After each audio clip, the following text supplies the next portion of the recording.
नमस्कार दोस्तों। अजीब विडंबना है ना, जिस घर में एक लड़की जन्म लेती है, जहां उसकी पहली किलकारी गूंजती है, जहां वो चलना, बोलना और हंसना सीखती है, उसी घर में उसे कहा जाता है पराया धन। बचपन से ही उसे समझा दिया जाता है कि ये घर उसका नहीं है, उसे एक दिन इस घर को छोड़कर जाना है। वो अपने खिलौनों से खेलते हुए भी कभी ना कभी ये सोचने लगती है कि ये कमरा, ये आंगन, ये दीवारें सब एक दिन उससे छूट जाएंगी। फिर धीरे धीरे वो बड़ी होती है, अपने सपनों को समेटती है, अपनी ख्वाहिशों को थोड़ा कम करती है और जिम्मेदारियों को थोड़ा ज़्यादा समझने लगती है, क्योंकि उसे पता होता है कि एक दिन उसे अपने घर जाना है, वो घर जिसे उसने कभी देखा भी नहीं। फिर एक दिन उसकी शादी हो जाती है।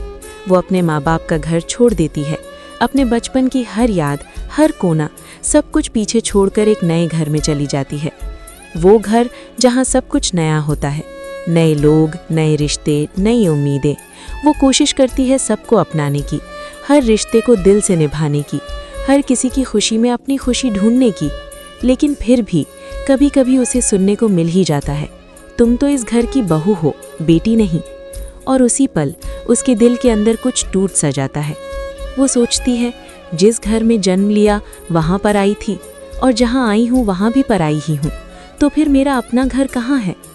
वो मुस्कुराती है, सबके सामने मजबूत बनती है, लेकिन रात को जब अकेली होती है तो उसकी आंखें चुपचाप रो लेती हैं। वो अपनी माँ को याद करती है, वो पुराना घर याद करती है, जहाँ वो बिना सोचे हंस सकती थी, जहाँ वो बिना डर के रो सकती थी। लेकिन अब उसे हर कदम संभल कर रखना पड़ता है, हर बात सोच कर कहनी पड़ती है, क्योंकि अब वो अपनी नहीं रही, अब वो किसी और की जिम्मेदारी बन गई है। और धीरे धीरे वो अपनी पहचान भी कहीं खो देती है। फिर एक दिन वो खुद माँ बनती है, अपनी बेटी को गोद में उठाती है, और उसी पल उसकी आंखों में एक डर भी होता है कि कहीं उसकी बेटी को भी उसी रास्ते से ना गुजरना पड़े जिस रास्ते से वो खुद गुजरी है।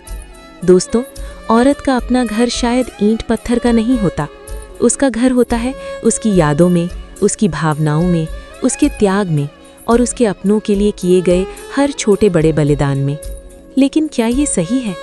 क्या एक औरत को कभी अपना घर नहीं मिल सकता? क्या वो हमेशा किसी न किसी रिश्ते में बंध कर ही अपनी पहचान ढूंढती रहेगी? सोचिएगा ज़रूर, क्योंकि जब हम एक औरत को उसका अपना घर दे देंगे तभी शायद ये विडंबना ख़त्म होगी। ये सिर्फ एक कहानी नहीं, बल्कि एक सच्चाई है जिसे हम अक्सर नज़रअंदाज कर देते हैं। अगर ये वीडियो आपके दिल को छू जाए तो इसे लाइक करें, शेयर करें और कमेंट में अपनी राय ज़रूर बताएं। बेल आइकन को प्रेस करना ना भूलें, ताकि आगे भी ऐसे वीडियो आपको मिलते रहें। Thanks for watching.